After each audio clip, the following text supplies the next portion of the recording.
새롭게 전해진 소식이 있습니다. 민주당 출신의 무소속 양향자 의원이 신당 창당을 준비하는 걸로 알려졌는데 금태섭 전 의원도 이제 신당 창당하는 그런 움직임을 보이고 있지 않습니까? 이거 총선 앞두고 제3지대가 본격화되는 겁니까? 일단 양향자 의원의 움직임 자체는 지금 뭐 정치권에서는 좀 분리해서 보는 것 같습니다. 별도 움직임으로 좀 보는 것 같고요.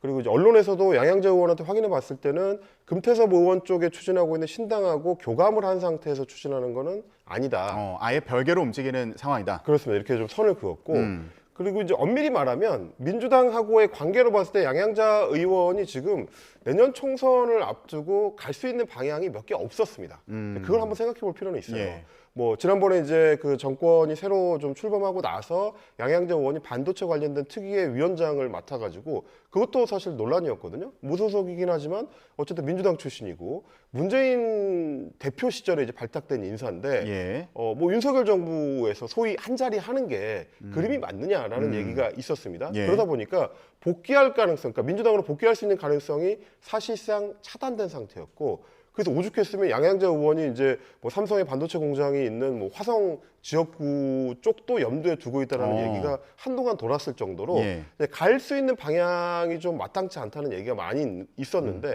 그러다 보니까 결국 독자적인 어떤 움직임 쪽으로 이 기울인 게 아닌가 예. 싶어요. 근데 이제 과연 이게 얼마만큼의 힘을 발휘할 수 있는지는 조금 더 지켜봐야 됩니다. 그러니까 나중에 지금 금태섭 의원이 전 의원이 준비하고 있다는 신당이 지금 추석 전 출범을 목적으로 하고 있는데 그러고 나면 여러 제3지역의 세력들을 좀 규합하려는 움직임이 가시화가 될 거거든요. 그때 거기에 참여하는 방식까지도 아마 염두에 두고 있지 않느냐.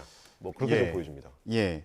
자, 의원 개개인의 움직임도 주목되지만 결국에 제3지대가 전체적으로 어떻게 움직일지 요 부분이 또 관심을 받겠군요. 근데 이게 이제 지난번에 대선을 앞두고 있었던 제3지대 움직임을 한번 좀 상기를 해보시면 그때도 비슷한 움직임들이 있었고요. 최종적으로는 안철수 당시 후보가 단일화에 합의하면서 이게 이제 무너진 상태로 대선이 치러졌는데 그때 네. 그 전에도 뭐 이현주 의원 같은 경우도 별도 신당을 차려가지고 이제 총선 때 대응을 했었던 움직임이 있었습니다. 근데 그것도 역시 마찬가지로 국민의힘에 흡수되는 형태로 이제 끝났었는데 예. 그것까지 최종적으로 보면 양향자 의원처럼 단독으로 움직이는 신당이 세력화에 성공할 가능성이 높지 않다. 그럼 결국은 나중에 어느 쪽으로 흡수될지까지를 좀 보시는 게 좋을 것 같습니다. 예, 알겠습니다.